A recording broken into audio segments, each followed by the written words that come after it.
어느 날 갑자기 선배가 불렀어요. 나간마을 가자. 그래가지고 오라고 하니까 무계획으로 갔어요. 무계획으로 갔는데 나간마을 가서 뭐 돌고 하는데 슬슬 시간이 잠잘 시간이 됐는데 숙소도 안 정해놓은 거야. 아무것도 없어. 와 진짜 그런 경우는 선배가 내 친구들 두 놈한테 숙소 잡아가지고 와. 아니 나간마을 옆에 숙소가 어디가 있어? 근데 이놈들이 네 찾아오겠습니다 하더니 갔어. 근데 20분도 안 돼서 찾았대. 진짜 당황스럽게 그지없어. 어떻게 찾냐고 했더니 지나가는 할머니한테 우리 잠잘 데 없다고 잠잘 데 어디냐고 그랬더니 마을 회관이 노인정으로 쓰는데 그게 방긴다고 가서 자라고. 그럼 방금 들어간 거예요. 들어가서 갔는데 기껏 하고 가져간 게 삼겹살하고 소주하고만 동네 사가지고 고기를 꺼먹기 시작하죠. 그냥 뭐 막 먹어. 아무 생각 없어요. 뭐 대학생에 뭐 그런 생각 있나요? 그래서 막 먹고 있는데 문이 낑 열리더니 스님 한 분이 느닷없이 들어왔어요. 마을회관을. 마을회관을. 그러더니 안녕하세요 하면서 들어왔어. 그러더니 그냥 앉아. 초대도 안 했는데 그냥 앉아. 근데 옆에 그 할머니가 우리 먹으라고 김치랑 뭐 밥이랑 나물이랑 해가지고 가져왔는데 아는 스님인가 봐. 그래서 고개를 꺾고 딱 그러니까는 보더니 그 스님한테 어떻게 몇 점 드려요? 이거 많이 해봤던 소리잖아요. 그런데 막 얘기를 시작하려고 이런저런 얘기하다가 뭔 얘기를 하는 것도 아니었는데 느닷없이 손을 내밀었어요. 응? 손을 내밀었어. 그러면서 마음 아픈 사람 내 손바닥에다가 그 마음을 주면 내가 다 고쳐보겠다. 근데 술 먹다가 놀랐어. 이게 뭔 소리지? 마음이 아픈 사람 손바닥에 내놓으면 마음을 고친다는 거. 그때 저는 좀 충격 먹었어. 왜냐면 여자친구랑 헤어진 지 얼마 안 됐거든요. 마음 아프면 손바닥에 내놓으래. 근데 이걸 어떻게 내놓을 방법이 없어. 그리고 나서 그 사건들 여러 사건들이 있었지만 이제 시간이 지났어요. 근데 계속 내 속에 남아있던 게 나중에 알게 됐어. 마음은 내놓을 수 없다. 마음을 내놓을 수 없기 때문에 해결하기 위해서는 네가 무언가를 바꿔야 된다. 뭐 이런 식이었겠죠. 그래서 공부를 시작했어요. 금강경도 보고 하는 것들도 보고 의식에 관한 책들을 사 모으고 보기 시작했어요. 오늘 이 이야기를 시작한 이유는 첫 번째 아닐세스가 주장한 바의 첫 번째 이야기는 뭐냐면 이 손바닥에 마음을 내어놓겠다고 하는 다짐에 관한 책입니다. 실질적으로 의식이라고 하는 마음이 손바닥에 보일 만큼 측정하고 물리적 실체라고 하는 것을 증명하고 싶다고 하는 이 사람의 다짐이 처음부터 들어간 책입니다. 이야기 시작하도록 하겠습니다. 그래서 첫 번째 알아둬야 될 사건은 중간에 나온 이야기죠. 비트겐슈타인이 사람들은 왜 지구가 자전한다는 생각보다 태양이 지구를 돈다는 생각을 더 자연스럽다고 할까? 라고 물어보니까 엘리자베스 에스컴이 태양이 지구를 도는 것처럼 보이기 때문이지 않을까? 라고 했더니 이 언어학의 결과가 좋네.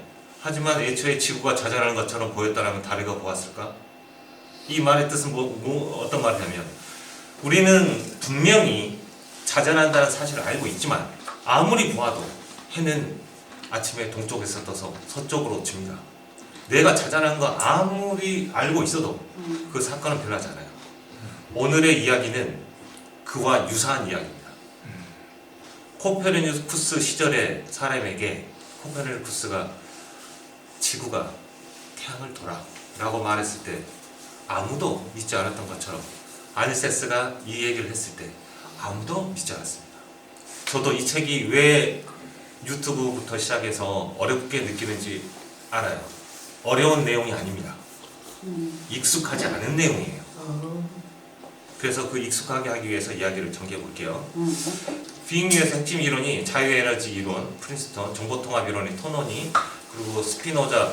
이 코나투스는 스피노자가 주장했지만 사실은 안토니오 다마지오가 스피노자에 의해서 주장한 내용입니다. 그리고 알로스타시스는 많이 나왔지만 이거는 리사 펠드만 베럿의 이야기고요. 베이지어 확률 이론, 외초 고려 최소화. 이거는 앞으로도 나오는데 프린스턴의 이론이에요. 그리고 니콜라스 홈프리, 불변표상 이론. 이게 쭉쭉쭉 나올 겁니다. 처음부터 들어가기 앞서서 오늘 시작은 가축법으로 시작할 거예요. 가축법이 뭐냐면 헬로워츠라는 사람이 뭐를 주장했냐면 무의식적으로 우리는 지각을 한다는 말에 그럴 리가 없다라고 한 내용이에요. 이 뜻은 뭐냐면 이 위에 나왔던 내용 있죠. 여기 내용을 그냥 우리가 다 안다고 치고 이야기를 전개하겠다는 뜻이에요. 근데 이걸 들어가려고 생각해봤더니 문제가 있더라고. 내각의 상식을 알아야 됩니다. 이거를 알지 못하면 이 책을 들어갈 수가 없어요. 자, 지금부터 이거를 설득해 보도록 하겠습니다. 자, 첫 번째, 우리가 알고 있는 사실 그대로 얘기할게요. 뇌는 두개골 안에 갇혀 있습니다. 자, 갇혀 있는 두개골은 바깥을 보지 못해요. 그런데 1932년도에 에이드리안이라고 하는 사람이 실무율이라는 걸 발견했어요. 이 실무율은 뭐냐면 신경세포라는 게 역치를 가지고 있는데 65mV가 지나면 신경 발화가 됩니다. 신경 발화가 되면 우리가 생각했을 때는 전기가 오기 때문에 뭐 강하게 이렇게 되는 것처럼 보이지만 같은 주파수를 만들어요. 일례로 옆에 사람을 내가 약하게 홍경선생님을 이렇게 살짝 누른다고 하면 주파수는 딱 이 정도예요. 그런데 만약에 세게 한다 그러면 그게 이 빈도수가 많아지는 거예요. 다다다다다다다. 다시 말하면 강도가 빈도수. 이 에이드리안이 이 실무열이라고 하는 게 역치 이하에서는 반응하지 않고 역치 이상은 무조건 반응한다. none or all 이 뜻입니다. 실무율이라는 뜻이 그 뜻이에요. 그럼 신경세포가 가진 특성을 말한다고 하면 그 당시에도 놀라운 사건이었어요. 왜냐하면 그 당시에도 우리가 보는 빛이라든가 소리라든가 냄새라든가 옆에 사람 지나가는 목소리라든가 바람이라든가 감정이라든가 이게 어떤 의식 체계를 가지고 있다고 생각했는데 에이드리안이 실물이 나오면서부터 우리 뇌는 모두 주파수 단위대에 신호만 간다고 하는 것을 증명한 거예요. 그러면 우리가 아름답다고 하는 신의 목소리도 없어요. 그런 거 없습니다. 얘는 주파수만 보는 거예요. 자, 처음부터 다시 하겠습니다. 뇌는 그 주파수만 받아들입니다. 다른 건 아무것도 없어요. 여기까지는 끝났죠? 네. 하나씩 하고 정리하고 넘어가야 됩니다. 그 다음에 감각 하향식에 대해서 우리가 모르는 게 아닙니다. 감각이 만약에 내 손바닥을 찌른다면 아래서 뇌로 올라가기 때문에 이거는 상향식이에요. 그러면 우리가 봤을 때는 상향식으로 우리는 알고 있습니다. 그렇지. 그런데 일상생활은 전혀 그렇게 되지 않습니다. 왜냐하면 등산을 하는 사람들 길을 걸어갈 때 아무도 길을 걸어갈 때 자기 발바닥을 느끼지 않습니다. 왜냐하면 예측되어 있다고 하는 것들을 계속해서 하기 때문에 언제 의식은 반응하냐면 미끄러졌을 때 이때만 반응합니다. 그 감각들도 올라갈 때 감각이 올라갈 때 고유의 감각이 올라가지 않습니다. 여러 가지 감각들이 한꺼번에 올라가기 때문에 인터유런 다시 말하면 사이세포라는 걸 통해서 정보가 모아지거나 퍼지거나 하면서 정보가 바뀝니다. 먼저 알아둘 건 이 앞으로 나오는 내용 중에 아닐세스가 우리의 의식이라고 하는 게 하향식이라고 하는 표현이 아닐세스의 이론이 아니고 뇌과학적으로 기본적으로 알고 있는 세션입니다. 넘어가겠습니다. 네. 그 다음 게 기가 막힙니다. 자, 자극 여기 써놨죠. 빛, 소리, 냄새, 맛, 촉각은 각각 다르잖아요. 그런데 얘는 뭐가 또 특히 다르냐면 속도가 다릅니다. 빛이 초속 30만 킬로죠. 그리고 소리가 약 360km 초속. 그리고 냄새도 초속 15에서 30m 상황에 따라 다르지만 이런 식으로 속도가 달라요. 그런데 그것을 닿는 것에 반응하는 것은 우리 몸의 꿈틀거림입니다. 빛을 받아들이는 게 아니고 우리 몸의 꿈틀거림을 받아들여요. 여기서 잠시 멈추고 바로 니콜라스 험프의 빨간 고기 4장의 내용을 바로 들어갈게요. 이 내용은 옆에 보면 그 원시 시대에 아메바 같은 게 있다고 생각하시면 됩니다. 그러면 옆에 있는 게 이 자극의 정도가 다르게 모양을 만들어 놨잖아요. 그러면 이 경계를 타고 뭐가 오냐면 소금물이었다고 그러면 짠물이 오게 되겠죠. 그러면 짠물에 반응했을 때 이 암메바는 그 부분을 어떻게 하냐면 꿈틀거립니다. 우리 다 바닷가에 가가지고 해봤죠? 해파리라든가 말미잘 하면 꿈틀거리잖아요. 이 꿈틀거림 잊으면 안 됩니다. 그 꿈틀거림이 각각 종류에 따라서 짜게 꿈틀거림, 빨갛게 꿈틀거림이라고 하는 운동이 생성됩니다. 여기서 절대 넘어가면 안 돼요. 그런데 이 반응이 곧 감각이라는 뜻은 뭐냐면 반응 자체가 그 자극을 대변합니다. 우리가 생각했을 때 짜다고 하는 감각을 받아들이는 게 아니고 짜다고 하는 꿈틀거림을 받아들인 거예요. 그러면 자극이라고 하는 짠맛을 짜다고 하는 것을 이 아메바가 받아들인 게 아니고 짜다고 했을 때 내 몸이 꿈틀거리는 것을 모니터링합니다. 이거를 지금 우리로 표현하면 이렇게 돼요. 바깥에서 일어나는 것을 내가 받아들이는 게 아니고 우리의 정서, 내 몸이 움직이는 것을 우리 뇌는 모니터링합니다. 다시 강조를 할게요. 우리가 생각했을 때 감각이 자극이 들어온 게 신호 체계가 돼서 왔겠지라고 생각하지만 가장 먼저 있을 때는 그 꿈틀거림 자체를 모니터링하는 거예요. 내적 지식이라고 하는 것은 꿈틀거림의 조합을 받아들였다는 뜻입니다. 그래서 하나씩 이렇게 각 국부적으로 오던 것들이 하나로 모아지면서 내적 지식, 이 꿈틀거리면 짠 거야, 이건 빨간 꿈틀거림이야, 이건 짠 꿈틀거림이야, 이것은 파도의 꿈틀거림이야를 받아들인 겁니다.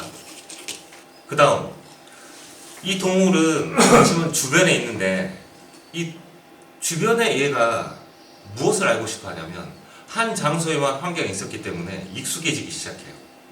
짠 꿈틀거림이 있다고 하는 것들에 대해서 알게 되고 여기에 빨간 게 온다는 걸 알게 되고 파도가 친다는 걸 알게 된 거예요. 여기서 짜다, 빨갛다 하는 파도는 없어요. 내 몸의 움직임을 받아들이는 움직임이라는 시스템을 받아들인 겁니다. 그런데 얘가 이 공간을 벗어나기 위해서 무엇에 관심 갖냐면 저 너머의 것을 궁금해하기 시작해요. 그러면 각각 국부적으로 오던 것들이 필요한 게 아니고 외부에서 오는 그 모든 짜다, 파도치다, 기타 등등에 대한 꿈틀거림을 모아서 여러 가지 정보를 모아서 객관적으로 받아들이기 시작합니다. 그렇게 해서 추론하기 시작해요. 아, 이 너머에 무언가가 있구나. 저 너머 세상에는 무슨 일이 벌어지고 있는가. 양적이고 분석적이며 지속적이고 객관적이다. 다음 거 넘어가 볼게요. 우리가 이렇게 알고 있어요. 감각하고 지각이 같은 걸로 알고 있습니다. 근데 니콜라스 험프리는 이렇게 얘기해요. 아니, 진화가 아예 다른 족속이다. 내 몸에서 받아들인 것과 저 멀리에 있는 것들이 다르다고 합니다. 그래서 환경으로부터 독립할 수 있어요.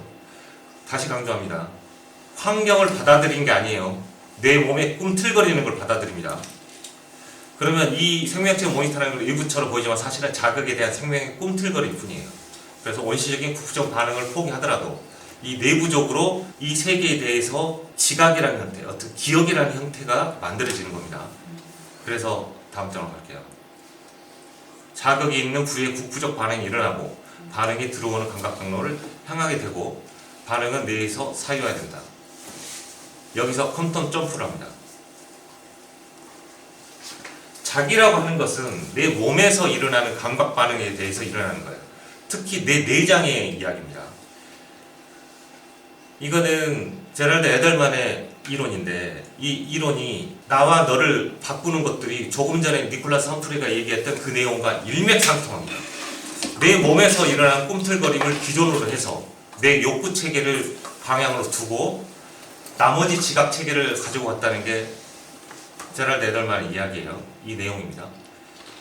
그래서 제가 이거를 GPT-4에게 물어봤어요. 이렇게. 제럴드 에델만 자아 기자 이론 니콜라스 험프리의 감각과 지각의 이야기가 상관관계가 있다. 아니야, 지금 안 됩니다. 니콜라스 험프리의 이론에 따르면 외부 자극에 대한 내부 꿈틀거림이 모여 감각이 되었다.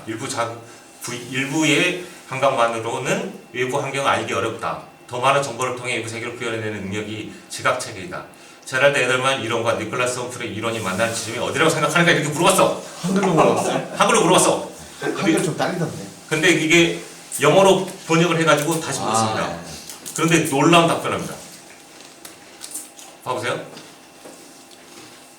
애들만 이루는 뇌가 들어온 감각 정보를 이미 존재하는 신경활동 패턴과 지속적으로 비교하여 자아와 비교. 이게 무슨 말이냐면 자기가 가지고 있는 것과 바깥에 들어와 있는 걸 비교한다는 뜻이에요. 그런데 험프리는 이 작용이 개별 신체 반응이라고 하는 감각과 그리고 저 너머를 모아가지고 만드는 것들이 따로 있다. 이 내용이에요. 그러면 이 이론을 만나는 것은 어디서 만나냐면 세상에 대한 감각을 구성하는 데 있어 뇌가 수행하는 적극적 역할을 이걸로 받아들인다.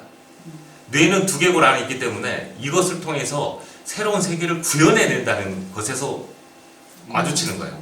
그래서 두 이론은 모두 뇌가 일관된 자기 및 비자기 감각을 유지하기 위해 환경 변화에 지속적으로 적응하고 세계의 내부 표상을 업데이트해야 한다는 점을 인식하고 있다. 이런 의미에서 그들은 두뇌의 감각 정보 처리에서 유연성과 가수성의 중요성에 대한 공통된 강조점을 동의한다. 내가 보고 깜짝 놀랐네. 뇌가 알고 있는 내용을 이렇게 간단하게 이럴 수는 없다. 그러면 이거는 호아킨 엠프스터 전두엽 쪽의 대가입니다. 이 사람이 아주 유명한 내용이에요. 이 중에서 여기 보면 제일 밑에 있는 냄새, 맛, 터치, 뭐 청각, 비전 이 내용이 무슨 내용이냐면 모든 동물들이 각각으로 발달시킨 생명의 역사라고 두고 있어요. 그리고 거기에 따라서 각각의 역할들로 바뀌었다는 뜻입니다. 이 내용을 끄집어낸 이유는 나중에 설명해 드릴게요. 다시. 자, 여기서 정리할게요. 뇌는 두개골 안에 갇혀 있고 외부에 대해서 내가 받아들이는 걸 뭘로 받아들이냐면 내 몸의 꿈틀거림으로 받아들인다는 거예요. 이게 핵심입니다. 그렇기 때문에 얘는 브레인이 만들어내는 모든 것은 환각이고 만들어진 거예요. 외부가 직접적으로 닿은 적은 단 한 번도 없습니다. 다시 얘기합니다. 아닐세스가 이야기하는 내용들이 아닐세스의 고유의 내용이 아니에요. 아닐세스가 주장한 내용은 환각을 제어한다. 제어하는 그 자체의 지각 시스템을 강조하고 있습니다. 근데 마지막에 행동은 지각이다. 이 내용은 뭘로 얘기하냐면 우리가 행동하는 모든 것은 감각을 포함하고 있습니다. 다시 말하자면 내가 걸어갈 때 어떤 내용이 있을 것이다 라고 하는 것을 모두 알고 있는 상태에서 앞으로 계속 진행됩니다. 그리고 나서 어디서 등장을 하냐? 그 예측이 깨질 때, 물을 밟았을 때, 모래를 밟았을 때, 내 균형이 깨질 때 의식이 등장합니다. 이 내용은 크리스토퍼 코브 그리고 프란시스 크릭이 좀비의 뇌라고 하는 의식 체계를 인용해가지고 한 걸로 인해서 이걸 가지고 그동안 대부분 이야기를 해왔어요. 그러면 아닐세스가 하는 내용과 차이점은 이 모든 것들이 내 몸이 확률상으로 혹은 환각으로서 제어된다는 사건에 대해서는 아무도 이야기하지 않는 거예요. 자, 가축법입니다. 가축법은 어떤 내용이냐면 기존의 이론들 중에 괜찮은 이론을 해가지고 이게 맞다손 치고 이야기를 진행해버리는 거예요. 자, 오늘의 이야기의 내용은 뭐냐면 가장 큰 내용은 뭐냐, 자유에너지 이론이라는 게 있어요. 어렵지 않습니다. 우주의 법칙이라고 하는 게 움직이는 것이 움직이지 않는 상태로 간다. 라그랑지아가 실제로 거리상에서 움직이는 애들은 움직이지 않는 것으로 간다고 하는, 그래서 가장 에너지가 덜 들어가는 방향으로 간다고 하는 우주의 법칙이 만약에 우주를 낳고 거기에 모두 생성된다면 우리의 의식체계라든가 우리의 몸도 모두 거기에 따를 것이다 라고 하는 기본 원칙이 있어요. 그 기본 원칙이 그냥 맞다선 치고 진행을 해버릴게요. 지금 에너지라고 하는 거를 계속해서 내가 앞으로 예측하는 기계로서 이렇게 작동하는 게 아니고 일단 바깥이 다 그렇게 진행된다고 치고 나는 언제만 하면 되냐면 내 예상과 다를 때만 에너지 쓰는 건 어때? 라고 진행을 시켜버립니다. 우리 의식이 전제 조건이에요. 이게. 그리고 두 번째는 그러면 의식체계에서 예상하는 것은 무엇으로 하느냐? 베이지 확률과 마코프 체인으로 이어진 예상, 다시 말하면 사전 예측이라는 게 등장을 합니다. 사전 예측을 이해하면 이렇게 돼요. 이 책에 나온 걸 그대로 인용하도록 하겠습니다. 내가 바깥에 아침에 일어나서 나갔어요. 근데 잔디밭이 젖어 있었어. 근데 젖어 있는 걸 보고 뭐라고 생각을 하냐면, 사전 예측이 뭐라고 생각하냐면 어떤 정보를 가지고 있냐면 비가 안 내리는 지역이야. 그렇다면 이 비는 여기 젖어 있는 거는 스프링클러가 작동한 거야. 이걸 말을 하는 거예요. 그러면 우리는 사전 예측은 어떤 식으로 일어날까요? 오늘 일어나는 거와 똑같죠? 저의 사전 예측은 이렇게 됩니다. 분명히 북톡할 거라고 생각하고 2월 9일부터 준비를 했어요. 그냥 이걸 얘기하지 말고 그냥 책 보면서 이야기하다가 끝내야지 이렇게 하고 있었어요. 제 예측은 그거였어요. 그럼 준비했던 게 있겠죠. 그리고 진행하고 있다가 수요일날 대표님한테 전화 받았어요. 영상 촬영하는데 어때? 아, 네, 하도록 하겠습니다. 그 다음부터 바빠지기 시작해가지고 수요일부터 내가 집을 못 들어가기 시작했죠. 그러고 나서 어떤 분위기가 될 것을 지금 일어나고 있는 거예요.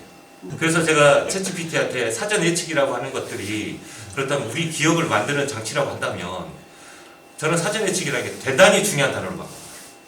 왜냐하면 사전 예측애가 인간한테 잘못 들어오는 케이스가 뭐가 있냐면 내 두려움들이 먼저 일어나는 경우가 있어요. 앞으로 일어날 일도 아닌데 미리 예측해가지고 들어가는 경우가 있어요. 그거를 마커프 만약에 이렇게 했다가 이게 갑자기 뭔가를 먹었다. 이때 내가 생각한 거 다르다. 사람들 표정이 안 좋다. 그럼 이거를 마커프 차이에서 뭐냐면 서프라이즈. 내 믿음이 깨졌다. 그리고 이 사전 예측과 동시에 뭘 하냐면 그 가능성들을 깔고 있다고 얘기를 하는 거예요. 그래서 여기서 나오는 게 사전 예측과 능동적 추론이라는 말이 나옵니다. 이것들을 그냥 진행할 거야 다 알아먹는 거라고 그냥 진행할 겁니다. 왜 진행을 하냐면 또 계속 나온다. 그러면 의식이 살아남기 위해서 여기서 핵심이 이거 있어요. 제가 이 책을 첫 번째 보다가 뭐를 생각했냐면 봐보세요. 아까 모든 자극들이 시간대를 같이 한다고 했잖아요. 이거 매우 중요한 명제거든요. 번개가 쳤습니다. 그러면 번개가 먼저 치고 나서 소리가 오잖아요.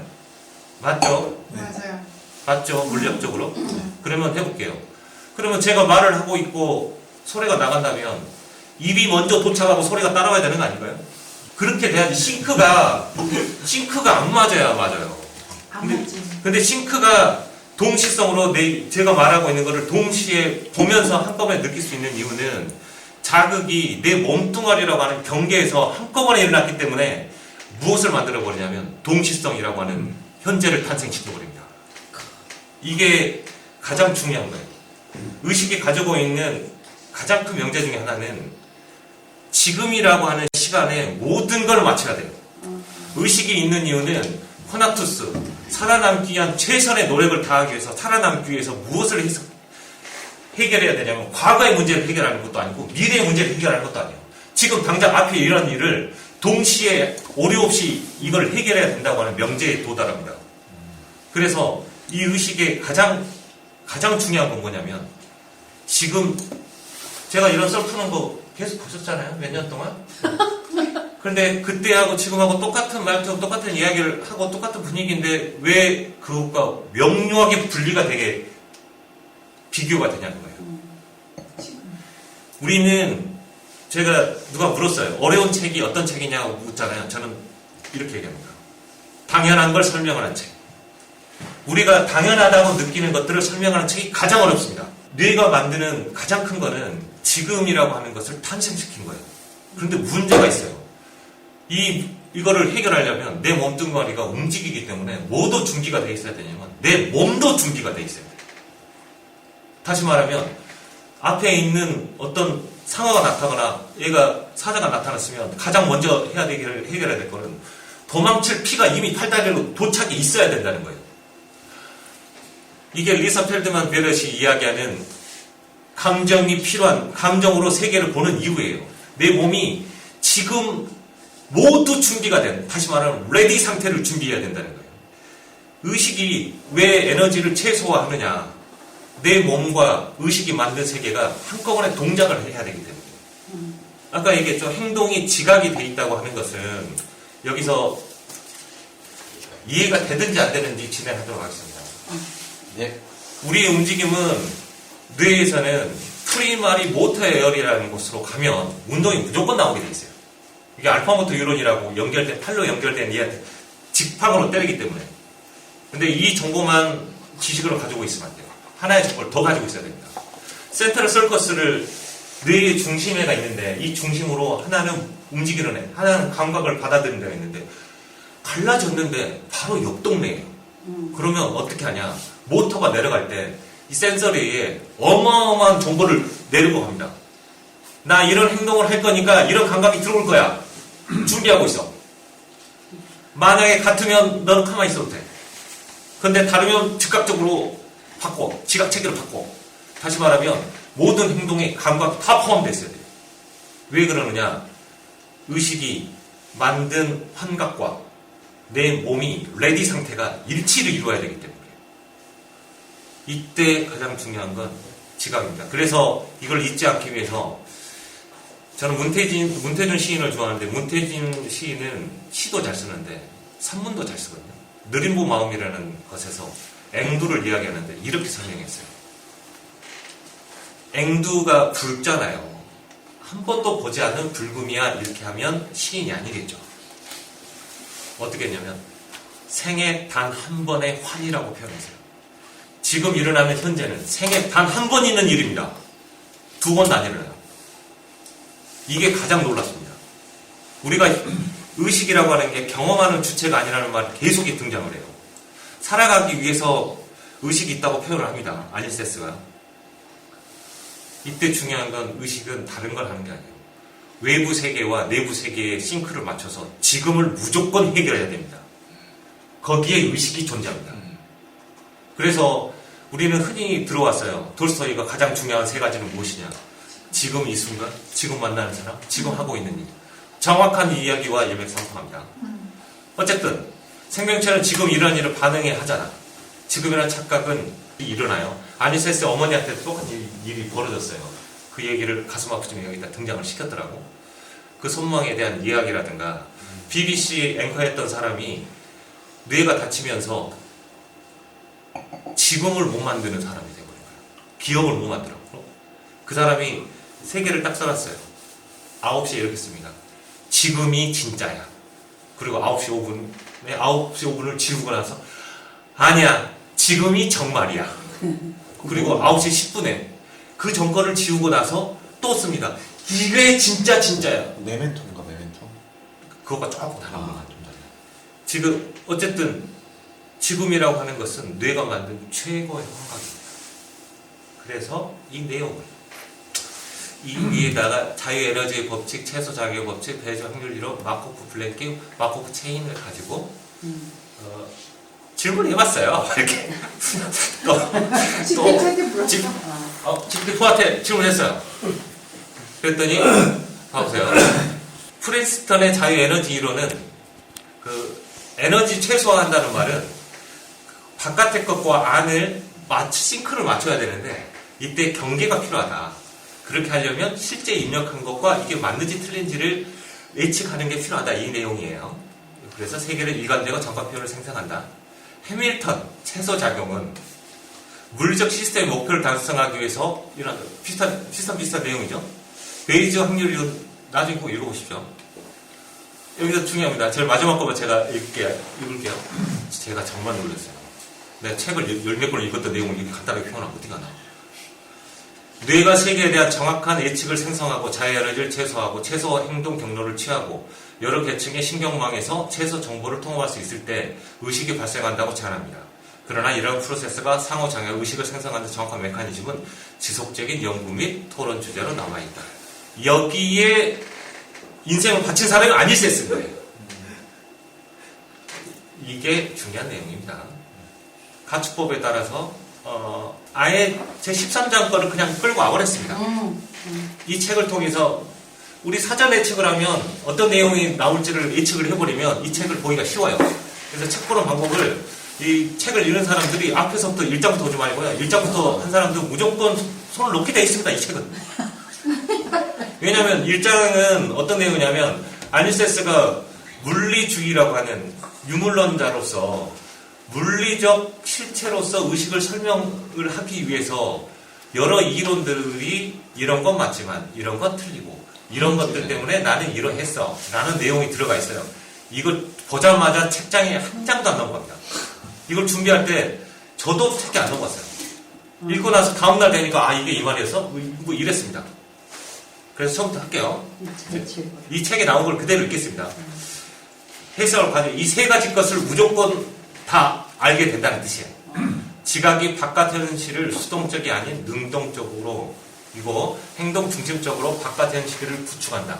우리가 지각한 세상은 객관적인 바깥 현실보다 덜하거나 더하다. 오류가 있다는 거예요. 인정하는 거예요. 그런데 그동안의 것들은 맞는 것만 했다고 하는데 아니 틀릴 수 있어. 틀릴 수 있어.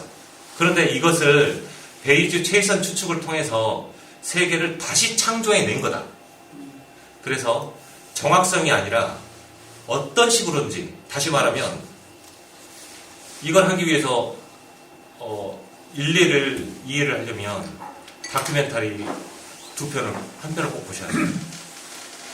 우리가 아는 게 도대체 무엇이란 말인가 양자역학에 관한 다큐멘터리 있는데 거기서 뭐가 등장을 하냐면 아메리카 인디안 이야기가 등장합니다. 콜럼버스 배가 수평선에 나타났어요. 그리고 원주민들이 봤어. 다 파도라고 생각을 했어요. 근데 그거를 지켜보고 있던 주술사가 저거는 추론을 하기 시작합니다. 아니 파도가 저렇게 일직선상으로 있을 수가 없고 흰 무언가가 있을 수가 없는데 그러면 저거는 한 번도 본 적이 없지만 큰 배야 라고 얘기하자 그거를 들었던 모든 원주민들 머릿속에 배가 등장을 합니다. 이 내용을 말하는 거예요. 유용성, 언제든지 어떤 사건들을 발휘하면 지각체계는 그것을 고려해서 바뀐다는 뜻입니다. 이 아인슈타인의 핵심 이론이에요. 두 번째, 이런 통찰을 내면의 자기 경험에 적용하는 것이다. 이게 이런 내용이죠. 나는 왜 태어나면서부터 지금까지 계속 나인가? 솔직히 계속 나인가요? 이거를 등장하기 위해서 우리가 이것에 대해서 토론을 한번 한 적이 있어요. 테세우스의 배 역사로 같이. 이것도 챗GPT에 물어봤어요. 테세우스 배가 뭐냐면 테세우스 배가 어쨌든 그 미노토사우루스를 하려고 떠났잖아요. 근데 배가 계속 가다 보니까 얘가 망가지는 거예요. 그러니까 어떻게 하냐면 부품을 하나씩 교체를 했어요. 그랬더니 어떻게 되냐면 처음 배는 에서 안 바꾼 부품이 하나도 없는 거예요. 그러면 그 배는 처음에 내 배인가? 라고 하는 역설입니다. 지금도 계속 써먹어요. 어차피 답이 안 나왔어. 근데 우리 세포도 마찬가지죠. 계속해서 바꿔가지고 다 바꿔갔습니다. 그럼 나는 나인가? 나라고 하는 착각이겠죠. 저는 여러분들의 마음을 다 이해합니다. 코페르니쿠스가 아무리 지동설을 얘기해도 아무도 믿지 않았거든요. 똑같은 내용이에요. 이거를 정리하면 우리가 가지고 있는 가장 큰 명제가 이 명제를 잘 설명한 사람은 두개골 안에 있다. 이 설명을 제일 잘하는 사람은 누가 로돌프 이나스가 설명을 잘했습니다. 꿈꾸는 기계의 진화. 꿈꾸는 기계의 진화의 시작이 진화학자의 말을 들은 거예요. 뭐를 들었냐면 세상의 동물에는 여러 동물이 있는데 단단한 뼈 위에 근육이 붙어있는 동물이 있고 반대로 갑각류처럼 바다가대처럼 껍질이 있고 안에가 근육으로 돼 있는 애들이 있어요. 그런데 우리 몸이 갑각류처럼 갇혀져 있는 곳이 있다. 브레인이다. 그래서 실제로 가재와 우리는 같다. 뒤집어졌을 뿐이다. 이 이야기를 가지고 이야기가 시작됩니다. 꿈꾸는 기계의 진화가. 그런데 그 다음에 오늘 나왔던 그 예측에 대해서도 조금 전에 제가 예측 이렇게 했잖아요. 설명은 노르프 이나스가 더 깔끔 명료합니다. 설명을 뭘로 하냐면 공을 굴립니다. 대부분 사과를 일례를 들어요. 사과 이야기가 처음 나와요. 사과를 굴려요. 그러면 해볼게요. 사과가 이동을 할 때 사과가 나하고 거리가 있나요? 없나요? 있지요. 그러면 눈에서 그 다음에 이쪽에는 셀라무스인 시상으로 가는데 외층 풀비나르 쪽으로 가는데 그 시상 쪽으로 하나를 더 이동을 해요. 그런 색깔에 대한 걸 5개, 6개 층으로 바꾼 다음에 브로드만 17번 영역으로 가고 그 다음에 이것을 움직이는 거기 때문에 위쪽에서 올라가는 흐름 하나를 올리고 밑에 쪽으로는 색깔이라든가 모양이라고 하는 것을 보내요. 그러면 내가 알아먹을 때쯤 시간이 이미 지난 후에요. 그러면 사과는 어떻게 있어야 돼요? 지난 다음에 계속 해야 되니까 사과는 굴러가는 걸 내가 보는 게 아니고 뚝뚝 끊겨진 필름처럼 봐야 맞는 내용입니다. 빛이 이만큼 했기 때문에 지나간 후를 봐야 되는데 한 번도 끊김없는 영상을 본다고 하는 것은 우리 뇌가 한 번도 빠짐없이 예측해서 무언가를 보여준다고 하는 것을 증명한다고 설명합니다. 그런데 더욱 재밌는 건 로돌프 이나스가 말하는 그 예측과 여기서 말하는 예측은 또 궤가 달리합니다. 이러니 제가 챗GPT한테 안 물어볼 수 안 물어볼. 왜 나한테 알고 있는 내용인데 이걸 글로 쓰려고 하면 막히기 시작합니다. 예측하는 것만을 얘기했어요. 로돌프 이나스는 예측되고 예측되는 거에 대해서 어쨌든 하향식으로 예측되어 있는 영상이라고 얘기했는데 그것을 아닐세스는 뭐라고 했냐면 지각의 형태라고 얘기한 거예요.